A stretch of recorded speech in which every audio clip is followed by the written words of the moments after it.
Welcome back to another episode within Sig Storytime. Of course, my name is Sig. I hope you're all having a wonderful time here and enjoying this type of content. Now, today is going to be a little different from what I've kind of put out already, either on here over on YouTube or over on my TikTok and Instagram feeds. So, today we're still sticking in the realm of, mythical legends, what if type situations even. But instead, we're going to go just a little bit off the beaten path to more of the realm of possibility. At least to some. Others may not believe in this at all. Others are diehard believers in this. So, without further ado, today we are covering a total of 14 different conspiracy theories out there. We're going to cover 6 that are really crazy theories that involve the Pyramid of Giza, and we're also going to cover 8 historical conspiracies as well. There may be a little bit of overlap. It's kind of hard to say exactly. It just depends on what you believe. But with that being said, if you enjoy this type of content, whether it's conspiracy theories, mythical stories, legends, paranormal, military, true crime, missing person, whatever. If you enjoy stories like this, let me know down below in the comments, and make sure you smash that subscribe button, hit that like button, and hit the bell icon to make sure you get notified every time a new video gets posted up. And of course, we post up a new video every Monday morning, and then we have YouTube shorts throughout the week. So with that being said, sit back and enjoy the show.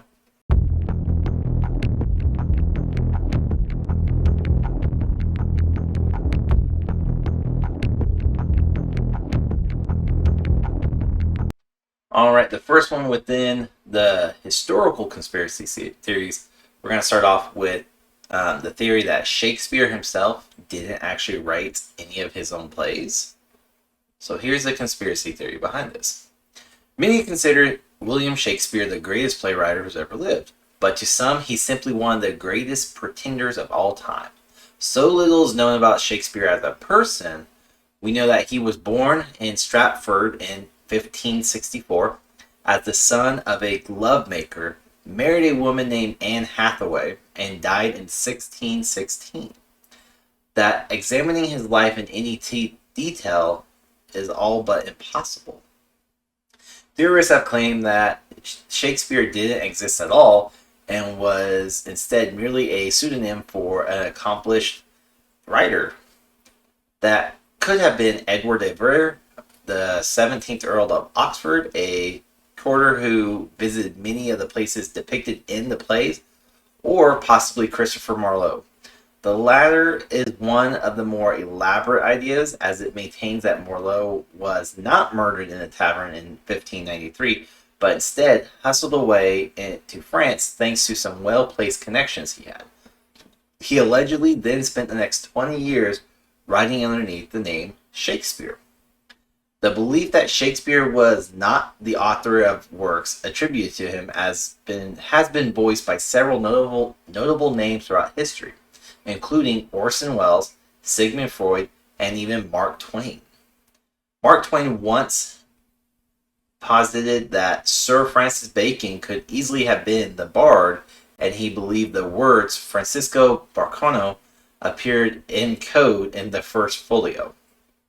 The belief gained more credence in 2016 when the Respect Oxford University Press actually credited Marlowe as the co-author of the 3 Henry VI plays. Among other research, the publishing house cited an analysis of vocabulary between the work and Marlowe's play. The second conspiracy for historical theories goes out to John Wilkes Booth actually not being killed at all. After drawing a weapon and fatally shooting President Abraham Lincoln on April 14, 1865, John Wilkes Booth went on the lam.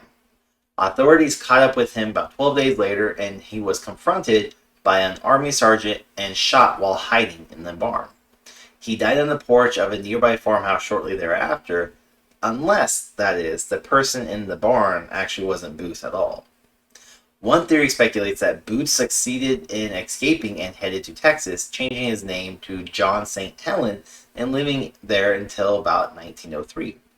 The idea was put forth by author Finis L. Bates, who published The Escape and Suicide of John Wilkes Booth in 1907, after claiming St. Helen confessed to him that he was in fact Booth, and that the assassination was planned by Andrew Jackson to secure the presidency.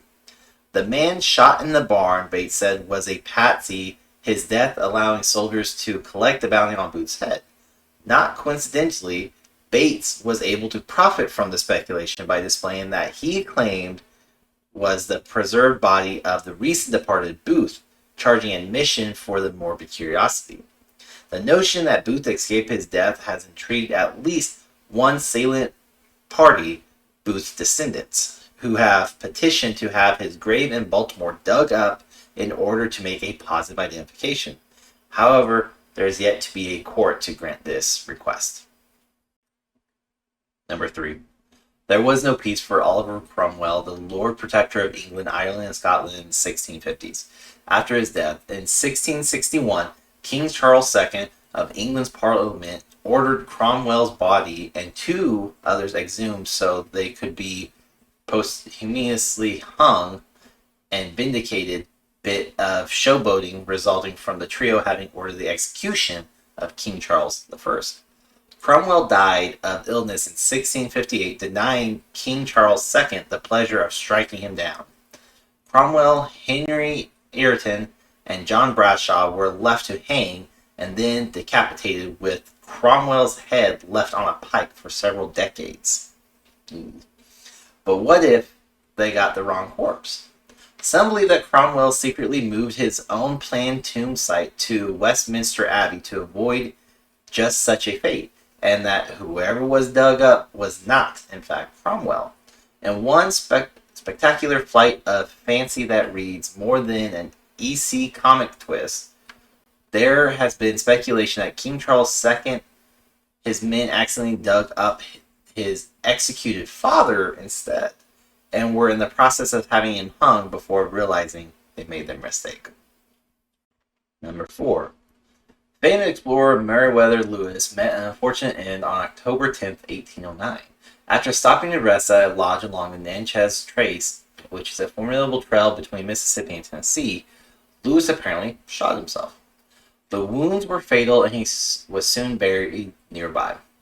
There seemed to be a motivation, though, for Lewis's decision to take his own life. While he was celebrated for the journey from the Rocky Mountains to the Pacific Ocean with his partner William Clark, that ended back in 1806, the two never found the Northwest Passage to the Pacific, making Lewis feel as though they had came up short on one of the mission's primary goals. Lewis was also death-bound, a disappointing outcome for someone who craved adventure. He was known to suffer from depression and even wrote a will before striking out on the Natchez. But others have argued that the trail was full of bandits, any one of whom could have confronted Lewis and engaged him in a lethal struggle. It was also curious that a trained marksman would need to shoot himself multiple times, as Lewis's body had multiple bullet holes, to achieve the desired result. The theory picked up steam in about 1840s, when Lewis's body was exhumed and examiners made a comment about his injuries looking like the work of an assassin. His descendants have lobbied for another exhumation, which could look for gunpowder traces to see if a weapon was fired at close range or from across a room.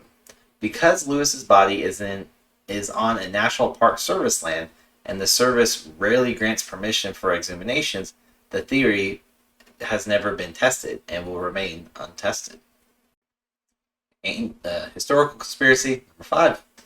Nero took control of Rome in 54 CE at the age of 17. 10 years later, a fire broke out around the Circus Maximus, the chariot stadium. The blaze ravaged the city over 9 days, destroying 3 of its 14 districts and severely damaging 7 others. Was this an accident, or did the formidable ruler set fire to his own kingdom? Those who argue the latter point out it was convenient that Nero was safely tucked away in the Antium and miles away from the fire. With the city partially destroyed, he could erect new buildings more to his liking, including one, the fanciful Domus Aurora, that would have been met with opposition among the social elites under normal circumstances. One of Rome's historians, Tacitus, even claimed Nero merely played his fiddle while Rome went up in flames. The fiddle had not been invented, but such details have not stopped suspicion that the young ruler was a bit of a firebug. Number 6, historical conspiracies. Private citizens may never know the full extent of the weaponry and tools of war that the U.S. government has developed over the past decades. One significant leap in technology was thought by some to have occurred in July 1943 when officials at the Philadelphia Naval Shipyard took the USS Eldridge and successfully rendered it invisible using electrical field manipulation. Or some would believe this. Later, the Eldridge was allegedly teleported to Norfolk, Virginia, with the ship arriving a few seconds before it left. Thus, time travel has been invented as well. These claims originated with a man named Carl Meredith Allen, who is said he was a seaman stationed in Virginia who saw the Eldridge appear and disappear in front of his eyes. He sent his eyewitness account to author Morris K. Jessup, which is an author of several books about UFOs. While Jessup never published these claims, they did become the focus of a 1979 book, The Philadelphia Experiment, Project Invisibility. The author Charles Berlitz was primed to buy the tale, as he had already explored the mystery of the Bermuda Triangle. Naval records, however, contradict the claim. The Eldridge was not in commission on the day it was supposedly rendered invisible, and it was stationed in the New York harbor instead of Philadelphia or Virginia.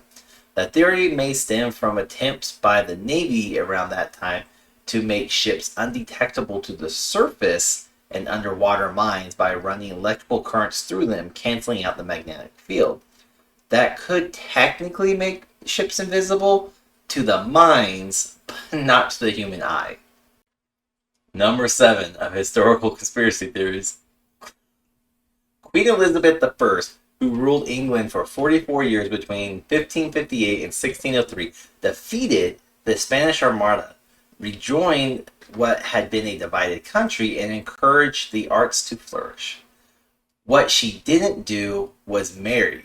The Queen refused any and all advances to intermatrimony, a policy that led her to the nickname of the Virgin Queen. Her stance led some observers, including Dracula author Bram Stoker, to suspect she may have actually been a man. Stoker once visited the town of Brisley in the Cotswolds, where a May Day celebration involved a boy dressing as the May Queen in Elizabeth clothing. Intrigued by the ceremony, Stoker discovered a fascinating tale that the Queen-to-be had visited Brisley in her youth to escape the plague, got sick, and died.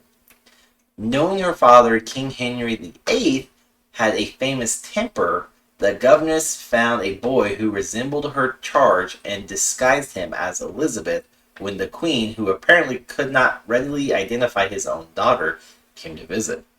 The deception was never discovered, and the unknown boy grew to rule England, disguising his masculine features with wigs, heavy makeup, and neck coverings. While Stoker popularized the story in the early 1900s, it had appeared during Elizabeth's reign, possibly as a way for male subjects to cope with the idea of having a female ruler. Number 8 of historical conspiracies. To some, the author of Alice's Adventures in Wonderland was no demure children's book author. He could have been the notorious serial killer Jack the Ripper. That was the theory offered up by author Richard Wallace, who assembled a laundry list of suspicious and potentially incriminating facts about Carol in his book, Jack the Ripper, Light-Hearted Friend. Wallace believes Carol, born Charles Lutwig Dodson in 1832, experienced traumatic events in the boarding school that would plague him for the rest of his life. He also believed that Carroll hid secret messages in his book in the form of anagrams that confessed his involvement. Carroll was also geographically close to the sites of all the Ripper murders.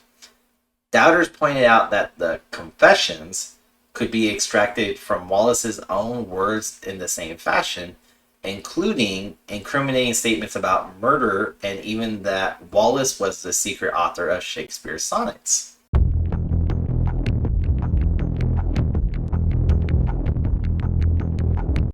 Alright, now that we have 8 historical conspiracy theories out of the way, let's go focus on a set of theories that all involve the Pyramids of Giza. So let's get into it. The first theory is that the pyramids are actually Noah's Ark. The pyramids are a giant boat in the latest theory of historian Matthew Simpson, who believes the pyramids are actually Noah's Ark used in the Genesis flood story, through which God spares Noah, his family, and all the animals received the invite to join. Giants and dinosaurs showed up too late. Based on a debate over the meaning of a Greek word, Simpson puts forth the idea that instead of describing the ark as tall, it's actually described as pyramids. Logical.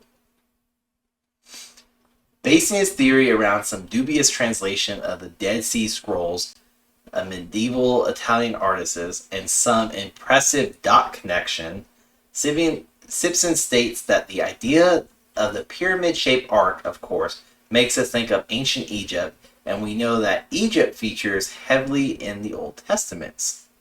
Seems plausible. Look at those fish around the top of the pyramid. Must have been a boat. Aliens built the pyramids. Alright, we know this one. I'm sure everyone has been told this one at some point throughout their lives. But still, a very popular conspiracy theory with the Pyramids of Giza and other pyramids around the world too. So let's get into it and just discuss some supposed undeniable evidence. So let's go.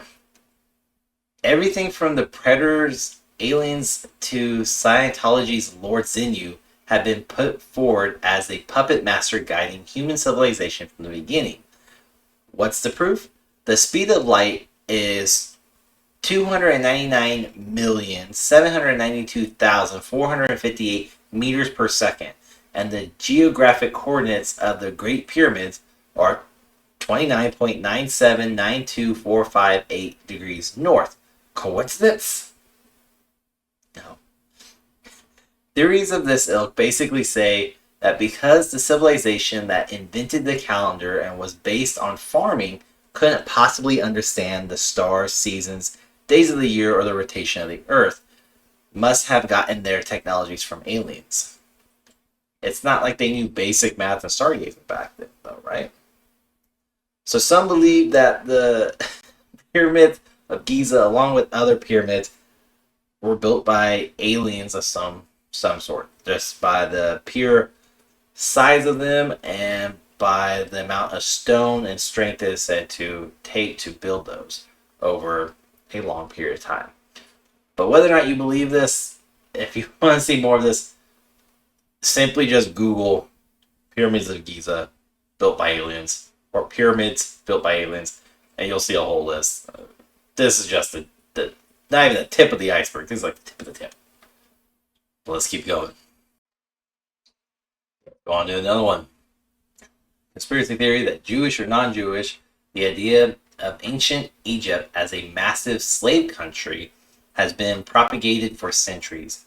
In fact, despite the Torah and the story of Exodus, researchers believe the story of the Jews in Egypt was actually about their time in Babylon, and that it was Hyksos who were sent out of Egypt. In any case, the pyramids were already old by the time the Jews settled as a free community in the Nile's Delta, and even older by the time pharaohs ordered them to leave. Researchers believe that the pyramids were built by paid laborers and skilled craftsmen.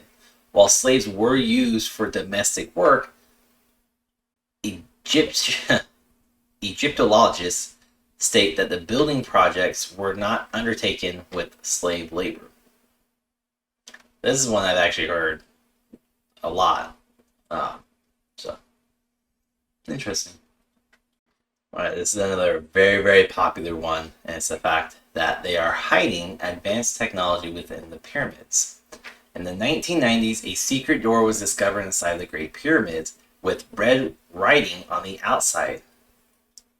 Zahi Hawass allowed a robot to drill a small hole and peek inside. He then announced that nothing was found, but refused to give the video tapes for proof to back his claim up. The Egyptian government forbade researchers from abroad to look for themselves. This spawned a host of conspiracy theories that the chamber had great treasures and an alien corpse that would disprove religion, or that Hitler himself, Steve Jobs, or Jimmy Hoffa were still alive and playing cards in this secret chamber. Okay. Here's one I have not actually heard, but this one says they were built by Jesus' fathers to store wheat. Based on the, quote, squared stones and rubble, biblical theorists have claimed that Joseph built the pyramids to store wheat grains. This one comes from the Christians who want to take credit for the pyramids themselves. The theory has been around since the 6th century, but came back after U.S. presidential candidate Ben Carson cited the theory.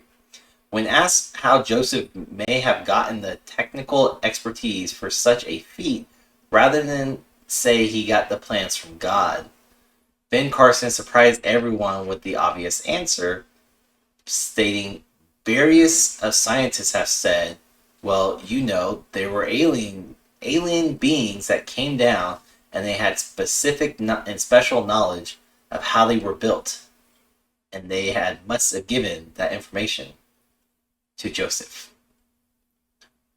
What? All right, this is another one that I believe many have heard. I've had this conversation numerous times with others because it often gets brought up. But it states that the pyramids are actually an energy source. In the files found in the storage of a Russian intelligence archives, the KGB researched the Pyramids of Giza and disclosed a report detailing a strange electromagnetic power field surrounding them. And it reads that during an inspection of the wall segment, we noted an odd sensation of magnetic repulsive force that seemed to be emanating from the rock. We were unable to find any scientific explanation. This created the theory that the pyramids are a massive energy power plant like the Tesla coil used to gather and transfer electricity through the air. Theorists claim this allows the Egyptians to transfer energy to the Mayan pyramids. However, despite all manners of tests, no difference in the electromagnetic fields inside or outside of the pyramids has actually ever been recorded. You would have thought someone would have remembered that the pyramids could light their houses, or maybe just forgot where the switch is located. I had to save the best for last. You know you can't do a conspiracy theory list or any type of video or even talking about them without mentioning the Illuminati. It is stated that the Illuminati played a very critical role in building the pyramids themselves, even though the Illuminati was actually officially founded in 1785. The group took up the pyramid with the eye on top as their symbol with the Latin phrase "One Mini." However, Illuminati scholars state that the Latin actually means New World Order, and the eye on the pyramid and the Eye of Horus point to the Illuminati's power through time. However, this theory was proposed in a popular book in the 1960s, not actually by the Illuminatis, because the Illuminati was actually disbanded 20 years after they were officially found. They were originally found in 1785, meaning they disbanded in 1805. That's 20 years. This book series was so popular though with the hippie movement who actually try to use it as a means to critique powerful elites. Many hippies made a semi-religious spirituality out of the narrative and began praying to the pyramids to collect its power and energy. Many hippies would attempt to sneak into these pyramids, supposedly, but were driven off because, trespassing. So whether you believe in any of these conspiracy theories, either the six about the Pyramids of Giza or a historical conspiracies, or really about any of them in general, I mean, that is fine. That is up to you. Now, do keep in mind, though, these are just theories. These are conspiracy theories at best, too, meaning that there is minimum to almost virtually no actual evidence to back all these up, or most of them up.